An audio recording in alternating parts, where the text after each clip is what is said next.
এসেছি তোমাদের সামনে নতুন একটা ভিডিও নিয়ে।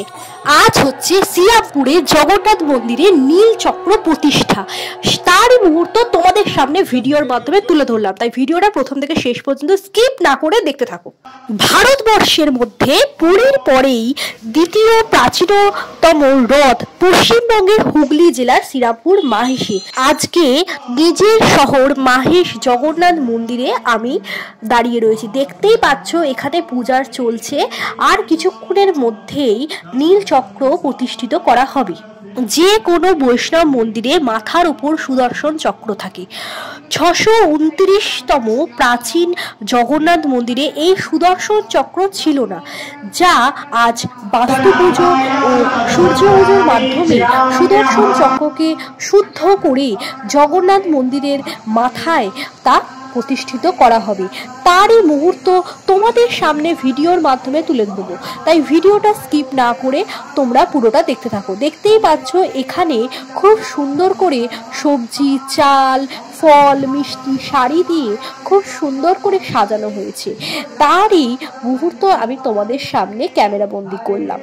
এছাড়াও আলপনা দিয়ে খুব সুন্দর করে ডাব রেখে এখানে ঘট বসানো হয়েছে। আর ঠিক দেখতেই পাচ্ছ ওদিকে জগন্নাথ দেব বসে আছেন আর সুদর্শন চক্র রাখা রয়েছে।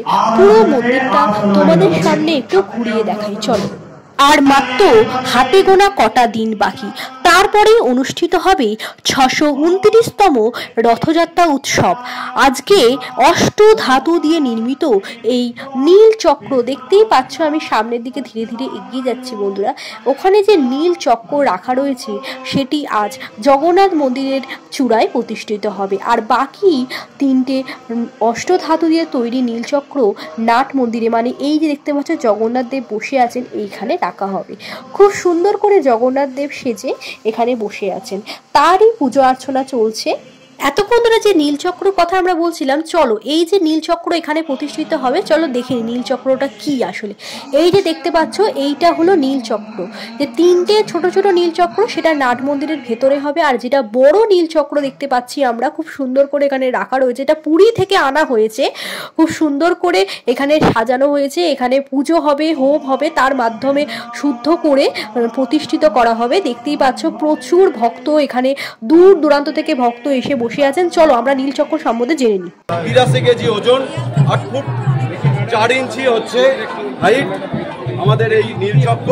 এই নীলচক্র এবং ছোট ছোট যে নীলচক্রগুলো আছে সেগুলো 3খানা, সেটা আমাদের নাট মন্দিরের চূড়ায়। পুরীর পরেই শ্রীরামপুর মাহেশ, কি বলবেন এর সম্পর্কে? ধ্বজা দেখতে পাওয়া যাবে মন্দিরের ওপর। অবশ্যই আমাদের আর কিছুক্ষণের মধ্যে যে নীলচক্র স্থাপন হবে, তারপরে আমাদের ধ্বজা উত্তোলন হবে। এবং আজকে থেকে শুরু হয়ে গেল আমাদের এই ধ্বজা উত্তোলন। আপনারা যেমন পুরীতে গিয়ে দেখেন যে প্রতিদিন বিকালবেলা ধ্বজা উত্তোলন হয়, আমাদের মন্দিরের চূড়াতেও সেই ধ্বজা উত্তোলন হবে। যারা মনের ইচ্ছা আছে ধ্বজা উত্তোলন করতে চান মাহেশের জগন্নাথ মন্দিরের চূড়ায়, তারা সরাসরি এসে আমাদের শাস্ত্রীয়। তোমরা সকলেই শুনে নিলে, ধ্বজা উত্তোলনে যারা যারা করতে চাও মন্দিরের পুরোহিতের সাথে যোগাযোগ করতে পারো। আমি আমার ডেসক্রিপশন বক্সে তার ফোন নাম্বার, কন্ট্যাক্ট লিস্ট দিয়ে দেবো। দেখতেই পাচ্ছ এখানে পূজা অর্চনা চলছে, আর কিছুক্ষণের মধ্যেই ধ্বজা উত্তোলন হবে, তারই মুহূর্ত তোমাদের সামনে তুলে ধরবো। তাই ভিডিওটা কেউ স্কিপ করো না। তোমরা অনেকেই ভিডিওটা দেখছো কিন্তু সাবস্ক্রাইব করছো না, সাবস্ক্রাইব করে অল বাটনটা ক্লিক করে দিও, যাতে প্রত্যেকটা ভিডিও তোমাদের কাছে আগে পৌঁছে। তোমরা কে কোথা থেকে ভিডিওটা দেখছো আমাকে কমেন্ট করে জানিও, যাতে পরের ভিডিওতে আমি তোমাদের ধন্যবাদ জানাতে পারি। সম্পূর্ণ ভব আক্রাপয়ন্তু রমদেবা গুরু ব্রাহ্মণ বৈষ্ণব শুভমাত্রিতা আক্রাপয়ন্তু জগন্নাথায় নমো নমঃ। ভোধিপত্যা মহাভাগ সেই শুভ মুহূর্ত আর জাস্ট কিছুক্ষণের পরেই দেখতেই পাচ্ছ এখানে কীর্তন করছে অনেক মহিলারা। আর কিছুক্ষণ পরেই ধ্বজা দেখতে পাওয়া যাবে শ্রীরামপুরের মাহেশের একদম জগন্নাথ মন্দিরের চূড়ায়। তারই মুহূর্ত তোমাদের সামনে তুলে ধরবো, তাই ভিডিওটা স্কিপ করো না, দেখতে থাকো। আবারবার বলছি ভিডিওটা কেউ স্কিপ করো না, তাহলে পুরো ভিডিওটা তোমরা ভালো করে বুঝতে পারবে না। ভিডিওটা স্কিপ না করে দেখতে।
দেখো বন্ধুরা, এই যে নীল চক্র ধীরে ধীরে উপরের দিকে উঠে যাচ্ছে।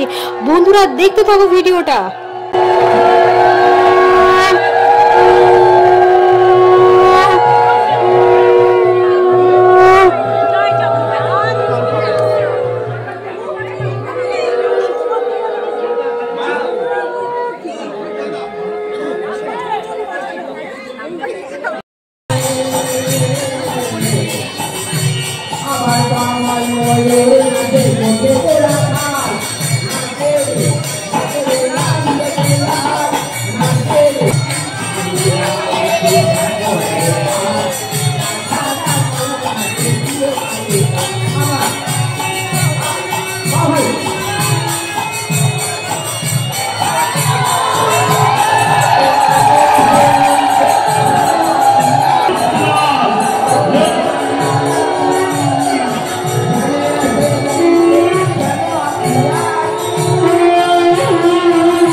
চক্র প্রতিষ্ঠার প্রতিটা মুহূর্ত আমি ক্যামেরা বন্দি করে তোমাদের সামনে ভিডিওর মাধ্যমে তুলে ধরলাম। তোমাদের যদি ভিডিওটা ভালো লাগে একটা লাইক করে দিও, কেমন লাগলো কমেন্ট করে জানিও, চ্যানেলটা সাবস্ক্রাইব করে দিও। আজকের মতো সবাইকে টাটা।